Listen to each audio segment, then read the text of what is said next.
R ಅಡಿಗೆ ಮನೆಗೆ ಸ್ವಾಗತ. ಎಲ್ರಿಗೂ ಬದನೆಕಾಯಿ ಹೆಣ್ಗಾಯಿ ಮಾಡೋದು ಹೇಗೆ ಅಂತ ಗೊತ್ತು, ಆದ್ರೆ ನಾನಿವತ್ತು ಹೀರೆಕಾಯಿ ಹೆಣ್ಗಾಯಿ ಹೇಗೆ ಮಾಡೋದು ಅಂತ ತೋರಿಸ್ಕೊಡ್ತಾ ಇದ್ದೀನಿ. ಬನ್ನಿ ಹೇಗೆ ಮಾಡೋದು ನೋಡೋಣ. ನಮ್ಮ ಚಾನಲ್ನ ಫಸ್ಟ್ ಟೈಮ್ ನೋಡ್ತಿರೋರು ಸಬ್ಸ್ಕ್ರೈಬ್ ಮಾಡೋದು ಮರಿಬೇಡಿ. ಲೈಕ್ ಮಾಡಿ, ಶೇರ್ ಮಾಡಿ, ಕಮೆಂಟ್ ಮಾಡಿ. ಹೀರೆಕಾಯಿ ಕಟ್ ಮಾಡ್ಕೊಂಡ್ಬಿಡೋಣ ಹೆಣ್ಗಾಯಿಗೆ. ನೋಡಿ, ಇದು ಮಾಮೂಲಿ ಕಟ್ ಮಾಡ್ಕೊಳ್ಳೋದಲ್ಲ, ಕಟ್ ಮಾಡೋದು ಹೇಗೆ ಅಂತ ತೋರಿಸ್ಕೊಡ್ತೀನಿ. ಇವಾಗ ಹತ್ರ ಕಟ್ ಮಾಡ್ಕೋಬೇಕು.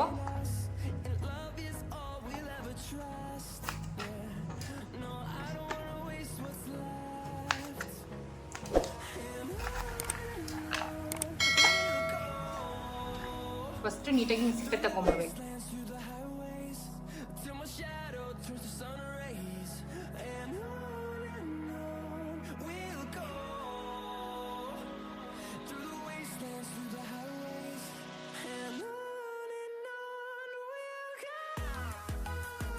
ನೋಡಿ, ಸಿಪ್ಪೆನ ವೇಸ್ಟ್ ಮಾಡಬಾರ್ದು. ಇದರೊಳಗೆ ಹೀರೆಕಾಯಿ ಸಿಪ್ಪೆ ಚಟ್ನಿ ಹೇಗೆ ಮಾಡೋದು ಅಂತ ತೋರಿಸ್ಕೊಡ್ತೀನಿ. ನೋಡಿ, ಇದನ್ನ ತೆಗ್ದಿಟ್ಕೊಂಡ್ಬಿಡ್ಬೇಕು ಸಪ್ರೇಟು, ನೀಟಾಗಿ ಬಿಸಾಕ್ದಿರ.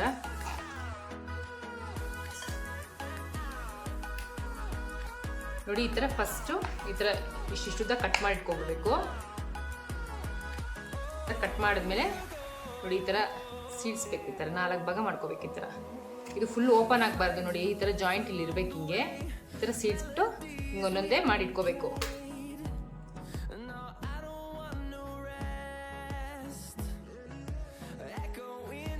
ಇವಾಗ ಹೆಣ್ಗಾಯಿಗೆ ಮಸಾಲೆ ರುಬ್ಕೊಂಡ್ಬಿಡೋಣ.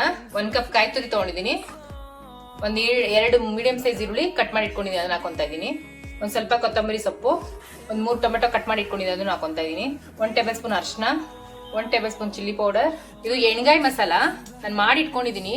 ನಾನು ಆಲ್ರೆಡಿ ತೋರಿಸಿದ್ದೀನಿ, ಡಿಸ್ಕ್ರಿಪ್ಷನ್ ಲಿಂಕ್ ಕೊಟ್ಟಿರ್ತೀನಿ. ಒಂದ್ಸರಿ ಚೆಕ್ ಮಾಡಿಬಿಟ್ಟು ನೀವು ಪುಡಿ ಮಾಡಿ ಇಟ್ಕೊಂಡ್ಬಿಟ್ರೆ ಯಾವಾಗ ಬೇಕಾದ್ರೂ ನಿಮ್ಗೆ ದಿಢೀರಾಗಿ ಮಾಡ್ಕೋಬಹುದು. ಅದನ್ನ 4 ಟೇಬಲ್ ಸ್ಪೂನ್ ಹಾಕೊತಾ ಇದ್ದೀನಿ. ಇವಾಗ ಇದನ್ನ ಗ್ರೈಂಡ್ ಮಾಡ್ಕೊಂಡ್ಬಿಡೋಣ. ರುಚಿಗೆ ತಕ್ಕಷ್ಟು ಉಪ್ಪು, ಇದನ್ನೆಲ್ಲ ಗ್ರೈಂಡ್ ಮಾಡ್ಕೊಂಡ್ಬಂದ್ಬಿಡೋಣ. ಇವಾಗ ನೋಡಿ, ಈ ಹದದಲ್ಲಿ ರುಬ್ಕೋಬೇಕು. ತುಂಬಾ ನೈಸ್ ಆಗೋಲ್ಲ, ತುಂಬಾ ತರ್ತರಿ ಆಗೋಲ್ಲ. ಇದು ನೋಡಿ, ಇದು ಕರೆಕ್ಟ್ ಆಗಿದೆ. ನೋಡಿ, ಈ ತರ ಹೀರೆಕಾಯಿಗೆ ಈ ತರ ನೀಟಾಗಿ ಒಳಗಡೆ ತುಂಬ್ಕೋಬೇಕು. ಈ ತರ ಎಲ್ಲಾ ಕಡೆಗೂ ನೀಟಾಗಿ ಖಾರ ಇದು ಹಾಕೊಳ್ಳೋಂಗೆ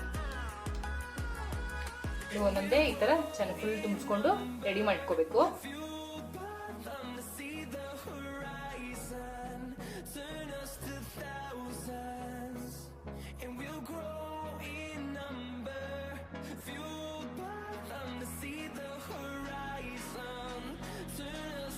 ನೋಡಿ, ಈ ತರ ಕ್ಲೀನ್ ಆಗಿ ತುಂಬ್ಕೊಂಡು ಇಟ್ಕೊಂಡಾದ್ಮೇಲೆ ಇವಾಗ ಒಂದು ಒಗ್ಗರಣೆ ಹಾಕೊಂಡ್ಬಿಡೋಣ.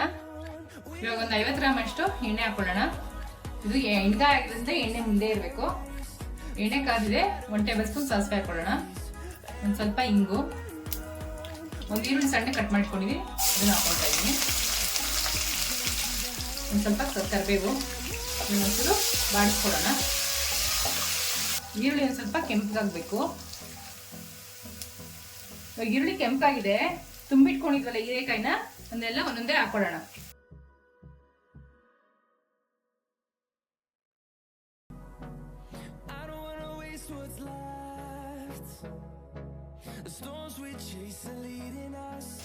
ನೋಡಿ, ಈ ತರ ಎಲ್ಲ ಸೈಡು ತಿರ್ಸ್ಕೊಂಡು ಚೆನ್ನಾಗಿ ಎಣ್ಣೆಲೆ ಬಾಡಿಸ್ಕೋಬೇಕು.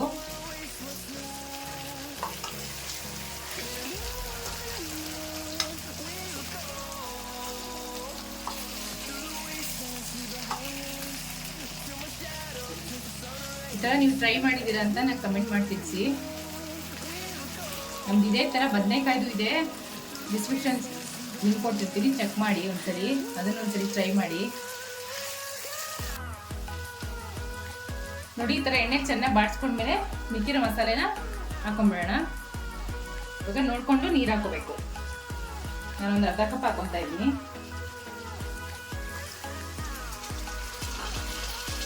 ನೀಟಾಗಿ ಇದನ್ನ ಮಿಕ್ಸ್ ಮಾಡ್ಕೋಬೇಕು ಒಂದ್ಸರಿ.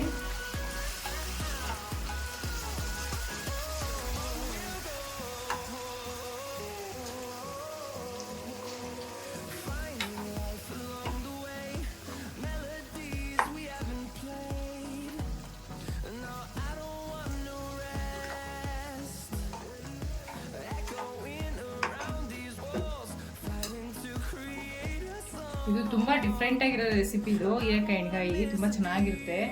ಮತ್ತೆ ಚಪಾತಿಗೆ ಮತ್ತೆ ಎಸ್ಪೆಷಲಿ ಜೋಳದ ರೊಟ್ಟಿಗಂತೂ ತುಂಬಾ ಚೆನ್ನಾಗಿರುತ್ತೆ.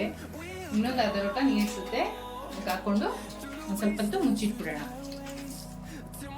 ಮೀಡಿಯಂ ಫ್ಲೇಮಲ್ಲೇ ಬೇಯಿಸ್ಕೋಬೇಕು, ಇಲ್ಲಾಂದ್ರೆ ತಳ ಹಿಡ್ಬಿಡುತ್ತೆ. ಇವಾಗ ಆಗಿದೆಯಾ ಅಂತ ಒಂದ್ಸರಿ ಚೆಕ್ ಮಾಡ್ಕೊಂಬಿಡೋಣ. ವಾವ್, ನೋಡಿ ಎಷ್ಟು ಚೆನ್ನಾಗಿ ಎಣ್ಣೆ ಬಿಟ್ಕೊಂಡಿದೆ. ಒಂದ್ಸಲಿ ಹಿಂಗೆ ಕಾಯಿನ ಒಂದ್ಸಲಿ ಹಿಂಗೆ ಮಾಡಿ ನೋಡ್ಬೇಕು. ಇವಾಗ ಆಗಿದೆ ಸಾಕು. ಒಂದ್ಸಲಿ ಎಲ್ಲ ಮಿಕ್ಸ್ ಮಾಡ್ಕೊಂಡು ಸ್ಟವ್ ಆಫ್ ಮಾಡ್ಕೊಂಬಿಡೋಣ. ನೋಡಿ ಎಷ್ಟು ಚೆನ್ನಾಗಿದೆ ಅಲ್ವಾ ಹೀರೆಕಾಯಿ ಎಣ್ಗಾಯಿ.